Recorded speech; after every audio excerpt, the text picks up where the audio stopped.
Good morning. Today we are going to start a new chapter, The Living World.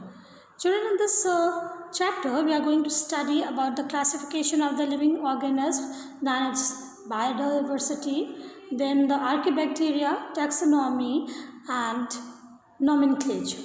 So let's start with the living things. So on this earth, two things are present, living and non-living. Living animate or non-living inanimate. Now living beings, they are called as organisms and they are defined as complex unit of physico-chemical materials. Why they are said? Because they are capable of growth, reproduction, metabolism. They have the ability to sense the environment and they have the ability to give according to the environment their response. So what are the characteristics of all living organisms? Let us study. So all living organisms, they grow. So children, you know that increase in mass and increase in number, these are the two characteristics of the growth of an individual. And all organisms, they are able to grow. A multicellular organism, they grow by cell division, the mitotic or meiosis. Whereas in plant, growth occurs throughout their life. In animal growth, it occurs up to certain age, and after the cell division, the certain tissues, they are replaced the lost cells. Now growth in unicellular organisms, it also done and it increase in cell mass. So all living organisms, they show growth from inside. Now non-living objects like mountains, sand dunes, they also grow, but the growth is due to the accumulation of the material on their surface. That means whatever material is accumulated on the surface of the mountain, on the surface of the sand, then it grows in size. But the growth cannot be taken as a defining product of living system. So growth is the only characteristics of living organism. Next is reproduction. So all organisms, living organisms, they show reproduction process. Either they are multicellular or they are unicellular. Sometimes organisms reproduce sexually and sometimes they reproduce asexually. Fungi, they multiply and they spread by producing millions of spores through asexual method, whereas flatworms, they regenerate from their fragmented part. Fungi or filamentous algae, they also multiply by fragmentation process. And unicellular organisms, they reproduce and growth, they are synonymous. That means that is increase in number of cells. Many organisms like mules, sterile worker bee, then warblers, infertile human couples, they do not reproduce and their reproduction cannot be as defined as a characteristics of living organism. But as a matter of fact, no living object can reproduce or replicate. So reproduction is another characteristics of a living organism. The metabolism is a characteristic of life. Now you know children that all animals, whether they are plant or animals, all organisms, they are made up of chemicals and they are carbon, hydrogen, oxygen and nitrogen. Now these are called as biomolecules. Now these are constantly made in the body of organism and it is called metabolic reactions. Now, thousands of such reactions that are taking place inside the living organism. All plants and animals, either they are the microorganisms, they carry out all these chemical reactions in their body. So, this is known as metabolic reactions. Now, metabolic reactions, they can also be performed outside in the cell-free system, but isolated metabolic reaction, it can only perform in the body of an organism, neither in the living nor in the non-living. Okay? Now the isolated metabolic reaction in vitro are just living reactions. So metabolism is again the important function of or characteristic of a living organism. The living beings, they have a cellular organization. That means all living cells, either they are the unicellular or the multicellular, they are start from a single cell. Now, some basic structure and functions of these cells are same. So, cellular organization of the body is the defining features of the living forms. Now, all living organism has consciousness. Now, the most important and the most complicated feature of all living beings is that they can sense their surroundings or environment and they respond according to the environmental stimuli, either the physical, chemical or biological. Now, this is known as consciousness. Children, you know we sense our surroundings with the help of our sense organs, and you all know that what are sense organs. So there are 5 sense organs in animals. Now, photoperiod, that is the suppression of the light effects, reproduction in seasonal breeders, then both in plants and animals. Now, plants also respond according to the external factors like light, water, temperature, pollutants and other organisms. And all organisms, they handle chemicals entering in their body. So, human beings are the only organism who is aware of their surroundings and they are self-conscious. So, self-conscious can also be an important factor of all living beings. Now, come to biodiversity or diversity in the living world. Diversity means that we have enormous variety and diversity in living organisms. Now, scientists, they have defined these biodiversity or diversity around living organisms. Near about 1.7 to 1.8 millions of species are found on this planet. Now, out of these, 1.2 million are animals and 0.5 million are plant species. Now, the single group of insects, they are of plants and animals. This group contains about 1.025 million of species, and every year 15,000 new organisms are discovered. So around 5 to 30 million species of organisms, they exist on this planet.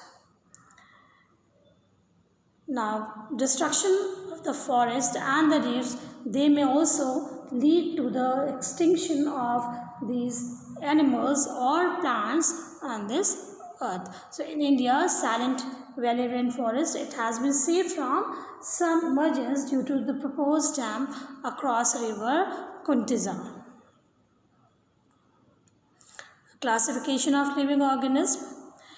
Now, classification of all these living organisms, it is known as biological classification, and in this process, children, we have classified the animals according to their observable characters, and the scientific term used for these categories is the taxa, like plants, animals, bacteria. They include in the separate categories are the taxa. So what is the history of biological classification? Let's start. Now, this classification of the organism, it is very old concept, and it was also done in old human culture. They started giving the names according to the animal and the plants, and they classified according to their use. Our Vedic literature, it recorded around 740 plants and 250 animals. Now, the first classification which was attempted or observed in Chandogya Upanishad, who classified the animals into 3 categories. Jivaja, viviparous animals, that means birth-giving animals, example mammals. Andaja, oviparous, like birds, reptiles, and insects and worms. Then Udbija, vegetable origin, that means minute animals. In post-Vedic Indian literature such as Sruta, Samhita, all living forms are classified into Sthavara or immobile, that is plants, and Jangama, that is mobile. Sthavara means the thing which are not movable, that means plants, and Jangama, that means mobile, which show locomotion or movement, example animals. Now again, plants were also again divided into Vanaspati or the food yielding plants and Vriksha or the fruit yielding flowering plants. Now Ausadi are the plants which gives medicine. So Sutra Samhita, it also classified animals into Kulakara, herbivores, and which visit river banks frequently, like elephants and buffaloes, Matsya, fish, Jangala, wild herbivores, and Gusaya, carnivores. Okay. Now this was the history of Indian biological classification. Now come to Greek classification. What does the Greeks said? Hippocrates or Aristotle, an ancient Greek of 4th and 3rd century BC, they made earlier efforts to classify the living organism.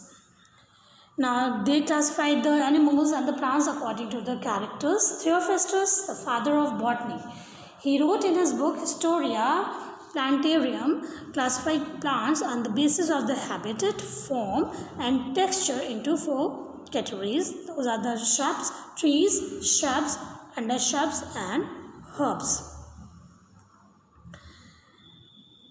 Now early Greeks, they classified the plants and animals according to the habit and habitat, like aquatic, terrestrial, aerial, or carnivorous, herbivorous, oviparous, viviparous.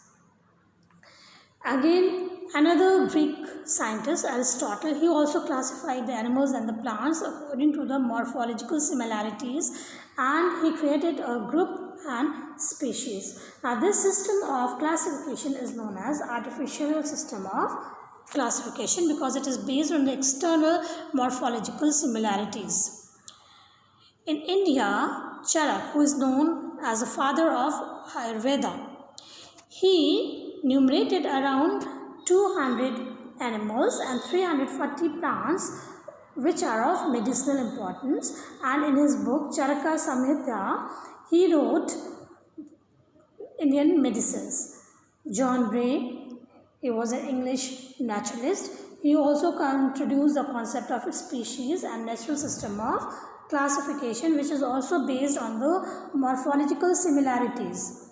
Now he collected around 18,000 of plant species from the various parts of the Europe, and he also described this in his 3-volume book Historia Generalis Planetarum. Now the great naturalist Carolus Linnaeus, he is known as the father of taxonomy. Now he introduced the current system of naming the organism, and according to him, he write 2 names. Now this system of naming the organism, it is known as binomial system of nomenclature, and he described around 5,900 species of plant in his book Species Planetorum, and about 4,200 of animal species in his book Systema Naturae. So why we need classification? Because there are variety of plant and animals on this earth. So to get the better name, to get the better study, the need of classification is there. So arranging and grouping the plants and animals in a definite plan makes the study of living organisms easy. So by selecting the representative group, we can get the idea of a life and the world they can achieve. So without a particular method of classification, it would be dealing with a large library who had many books but without any classification, and they are arranged according to the title or subject or author. So grouping of animals or the grouping of organisms, it gives a definite plan which is useful in following. Now it makes the study of different organisms very convenient. It facilitates the identification of organisms. It also shows the relationship among the animals which are placed, animals or plants which are placed in a particular group or a species. Then biological classification, it also shows the evolutionary trend in various groups of organisms. Now, it also helps in interpreting the poorly developed structures of the fossil organism, and study of a few representatives of group. It gives the general characteristics of that group. Now, 3 domains of life.